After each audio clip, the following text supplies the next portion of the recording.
racial slur right in the middle of it rather than using the name of the team's mascot. So finally, yesterday, the Rockies released this statement. After a thorough investigation that included calls, emails, and video clips from concerned fans, media, and broadcast partners, the Colorado Rockies have concluded that the fan was indeed yelling for Rocky mascot Dinger in hopes of getting his attention for a photo, and there was never any racial slur that occurred.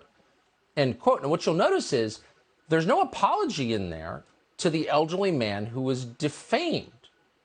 His life has been totally overturned. Now, this seems like one of those stories it's a moment that tells us something about the world that we're living in. It's hard to know exactly what it tells us.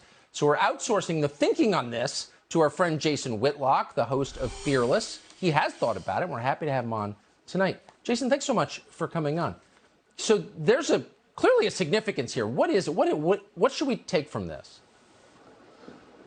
Thank you so much for having me on, Tucker. You continue to do amazing, important work, and it's an honor to be on your show. Tucker, I do think this is a moment that we need to analyze. And I analogized it in a column I wrote today for The Blaze and talked about on my podcast to the California gold rush of the 1840s and 1850s.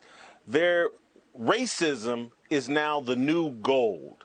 And people mine for racism gold the same way they mined for gold in the 1840s and 1850s. And then we have to understand that the miners in this desperate rush to get rich and take Patrice Cullors, the founder of Black Lives Matter. She plays the racial game with Michael Brown, Trayvon Martin, any other dead man that she thinks has been unjustly killed, resisting arrest. And she's now bought 4 homes across America. Ben Crump, the lawyer, has made millions of dollars negotiating settlements for the families of criminals who resisted arrest.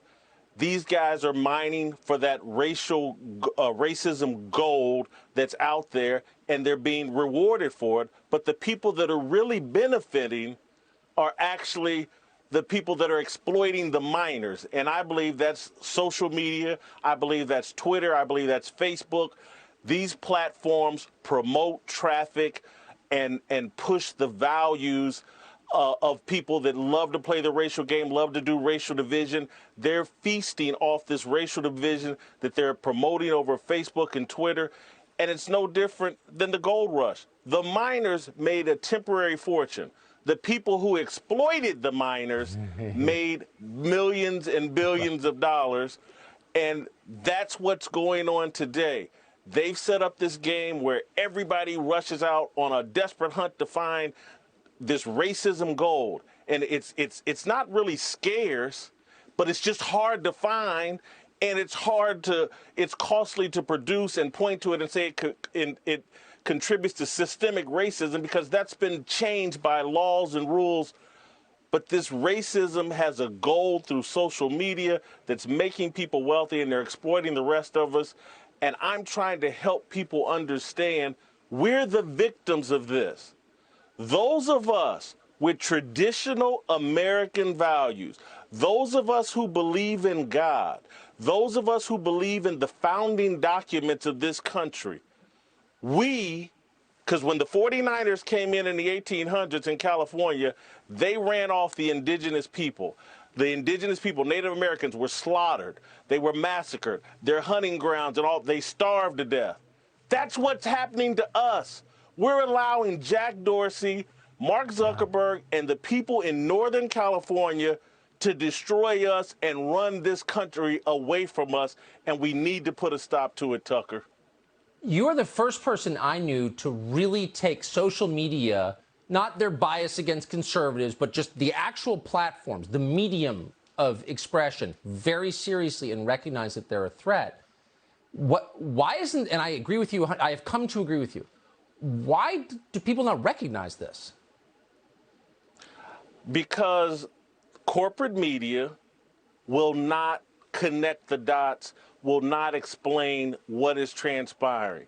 And it's just, we are being misled by corporate media. They're all in this together. Yes. The elites and the protectors of the elites. And that's why I love your show and what you're doing.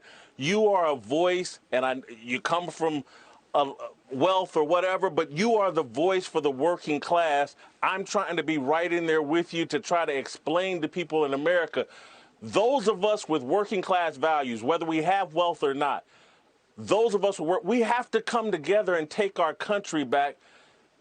These values that are being imposed on the rest of us, they're stripping of us of our freedoms. They're stripping us of the values that made this country great. Yeah. We can't sit on the sidelines. We have to recognize what Northern California is doing. We need to understand the history of Northern California and why they're imposing these values on the rest of the country.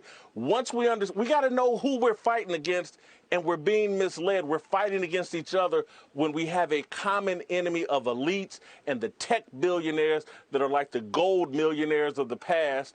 They're in control. These instant millionaires that don't really care about this country are in control of this country, and it's our country, and we need to take it back, and we can only do it when we come together.